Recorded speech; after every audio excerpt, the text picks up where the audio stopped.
Welcome to Hôtel Les Quatre. And I'm here to introduce our hotel Les Quartres. We have chosen the name Les Quartres as it immediately identifies us as a mid-upscale location where our guests will easily get a grasp of what they can expect in terms of products and services when they decide to stay with us.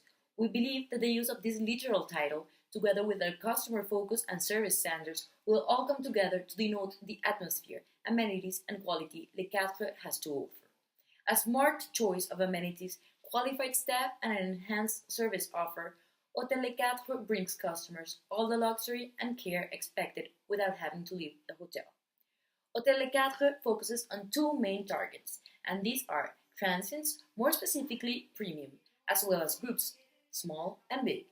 In the beginning, we explored the opportunity and the possibility of also working with packages, but based on figures which will be later explained, we had to let go of this segment as we quickly realized we weren't hitting the margins and we have calculated for this particular segment. Our USPs are mainly our attention to detail and the extensive service offering we have in place to provide our customers with everything they might need whenever they are not home. Our customers' needs are always anticipated. Customer expectations set the bar for customer satisfaction, which also affects repurchase decisions and customer loyalty. Our strategy has proven successful, as you can see on the comments on our social media channels. We are convinced that excellent customer service and high customer satisfaction must start with understanding your customers. Reason why, utilizing marketing as an informative and data gathering tool, we were able to target and understand what they really needed and wanted from us. By using regular and timely advertisement, we're able to place a lot of emphasis on buzz marketing and maintain our brand name relevant and interesting, as word of mouth and online channels are the best way to reach out to potential customers. Overall, our market share per room type remains stable from weekdays to weekends, which means that we have targeted and forecasted an appropriate distribution of our segments. There is a slight decrease in the percentage of market share for large groups over weekends, which in the end turns out being a positive result as we have more rooms available that can then be attributed to premium rooms, which in fact have a slight increase in market share over the weekend, providing us to charge a better rate for a maximized profit. Based on the pricing trends between all hotels in the market, you can clearly see that Les Quatre has managed to keep the premium prices in high while still maintaining its market share. For the best available rates, Les Quatre has managed to provide customers with a competitive rate in comparison with all other players in the market. For a continued success, Les Quatre plans to keep observing the occupancy trends, which will allow us to continue segmenting the different target groups in the best way possible. We observed a slender decrease in the amount of bookings made on our direct channels during low season, which raised awareness on the fact that during slow periods we must better distribute our rooms and utilize the different distribution channels, which will help us reach more customers from different segments and lead us to increase in occupancy during slower months. As we decided to position ourselves as a luxury hotel with higher than average rates, we were consistently aiming to have our ADR index above average. The only time we did not succeed in keeping them above the comp set was when we accepted the RFP in March, as we did not adjust the other rates. We steadily worked our way up soon after. The other time we had an ADR index far below 1 was in August. Although we decided to increase the prices, it seemed the other hotels decided to increase them even more. Looking at the quarters only, our ADR index appears to be consistently above the competition. In regards to the occupancy, although we succeeded in increasing our occupancy, we were never able to beat the competition, apart from March when we accepted the RFP. We suppose it was due to the lack of advertisement in the first place and to our high rates towards the final quarters. Finally, the RevPAR.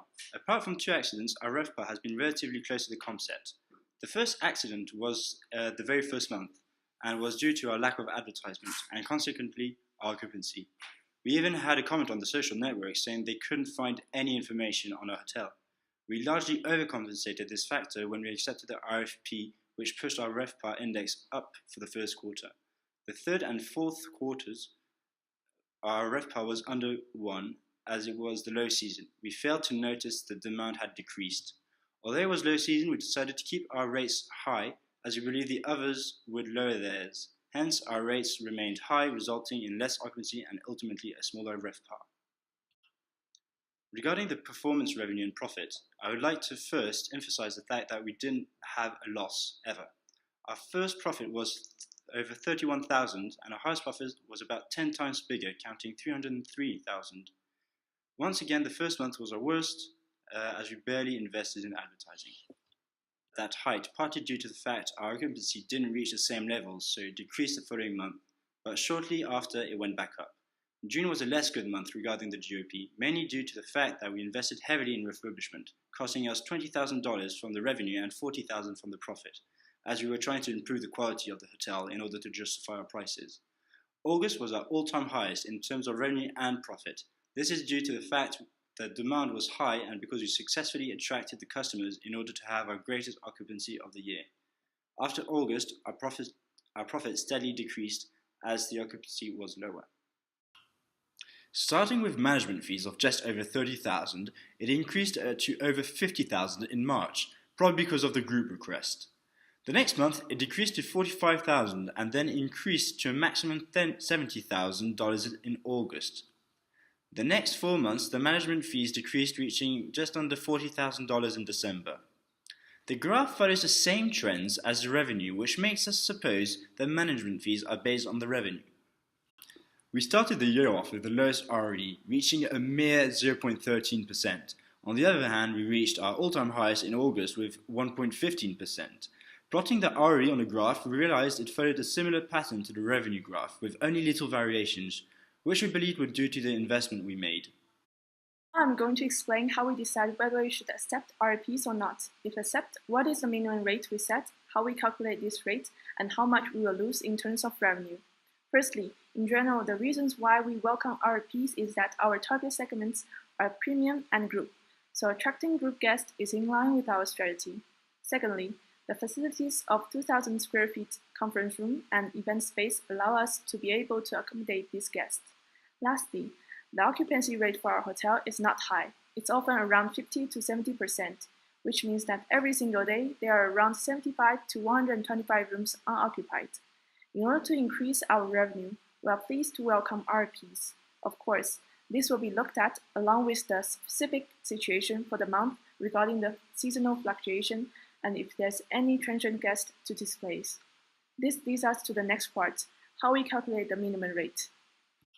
Overall, the $100 rate for March RP was accepted and the rest are rejected. Let's take RP for March as an example. First, before we do the calculation, we assume that transient and RP spend the same amount on ancillary service because these RPs are guest room only. The unsold standard room equals to the total standard rooms times 1 minus the occupancy rate, 56%.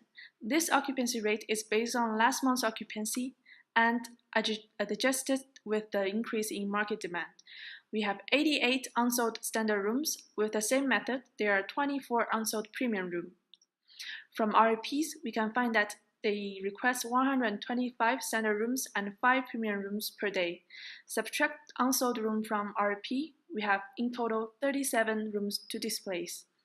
Now we have the total room displaced. The contribution can be calculated by timing 170, which is ADR 199 minus variable cost 29. The result, 6,290 divided by the total group request rooms 130 plus variable cost gives us $78. So any rate above $78 are acceptable for our hotel. With the consideration of keeping the same standards as our original price strategy, $150 for large group, we decided to raise the price from $78 to $100. We accept the RP as the total RP revenue is higher than the displaced transient revenue. Our target markets are premium and group, so we will mainly discuss how we change the percentage allocation on different channels for these two segments. In January, we distribute 40, 35, 25% to direct GDS, OTA, wholesales, respectively. In the very beginning, we have no clue how this allocation will influence our hotel, so we allocate the percentage based on the commission fee percentage in order to save some money. February, according to the rooms report, we discovered that most of the group booking through directs, so we changed the group's allocation percentage to 70-15, 10-5%, respectively to see whether our assumption is right. According to the room report, we found out that no rooms are booked through wholesales, so we are not distributing wholesales anymore. OTA percentage also changed along with it. Also, in April, even though we increased the price already, our ADR is still lower than average. We believe that it is because that we set the rate reduction at booking below 65%, so we decided to lower the percentage in May. In June, from rooms report, we see that we have a lot of guests from OTAs, so we distribute 20% instead of 10% for OTAs and adjust GDS along with it. In July, we decided to increase the rate fence to booking about 85%. This is a complete wrong decision. We shouldn't have put any fence to the rate increase since we will have a high occupancy rate in high season. Without any fence, we could have made guests to pay more and then make more revenue. Also, in July, we allocate most rooms to direct because we want to save the distribution cost. So we allocate 50, 30, 20% to direct GDS and OTA, respectively. However, we realized that according to the rooms report for July, even though the allocation percentage between direct and GDS are 20%, the difference between market share sold by direct and GDS is very small. So we increase the room allocated to GDS in August so to increase our occupancy rate. Furthermore, we realize that no rooms for groups are booked through OTAs and GDS, but directs. So we allocated all the rooms for groups to direct, even though it is a bit late, but anyway, we found that. We decide our marketing and advertising spending based on the decision we made for the channel management. For example, when we decide to allocate more rooms for GDS, we increase the spending on GDS. Now we are talking about the market segment, because we focus on premium and group. So when we start to invest services and facilities to our hotel, we consider these two segments first. For example, we invest in concierge, turn-down service, music and entertainment, lobby bar, executive lounge, etc. in order to meet the need of our premium guests. As for the foreign exchange, express check-in and out, transport van, travel and tour desk for our groups. Also, we keep refurbish our facilities in order to keep and increase the reputation and value for our hotel. From the rooms report for August, we suddenly found out that the distribution cost is very high for tour. So we decided to set a very high rate for tour in September so to get rid of this segment. Because we are still in high season, so we want to attract more guests from other segments with less or no extra cost. However, when we see the market index report in October, we found that our MPI index goes below 100. Also consider that the low season is coming, so we decided to reduce the rate for tour in order to increase our occupancy rate. Short-term recommendation for next month are as following. First, lower a bit of bar standard rate because transient takes a very big part of our revenue. We should try to attract them to our hotel, but the market penetration index for transients is only 88% now. Second, similarly to our first point, we should invest more money in transient segments on advertising to increase the occupancy. Last, we should keep on refurbishment of the facilities, especially on room condition and lobby, to achieve a better reputation and quality. This will allow us to attract more guests and increase guest loyalty. For long-term recommendation for the entire year 2, we should invest on spa facility to differentiate from the competition and complete the full-service hotel. This will also increase the value perceived by our customers and keep on attracting our target segments, the premium guests. We should also aim to keep our reputation for all facilities up to 65%, at the same time achieve above 90% reputation on premium rooms and meeting rooms, as these two are considered the most important for our target segments. We should also pay more attention to the forecasted market demand and adjust our pricing along with it to avoid the big shock on our occupancy in low seasons. Also, during low seasons, we should allocate rooms more evenly to attract more guests. Last but not least, we should put more effort on training. From the report of department income, we noticed that there is zero investment on training, but we believe that a good training program for employees is very important for the hotel business. Through a systemic training, we aim to achieve a higher productivity and a higher customer satisfaction. Thank you, and Hôtel Les Quatre welcomes you in Lausanne.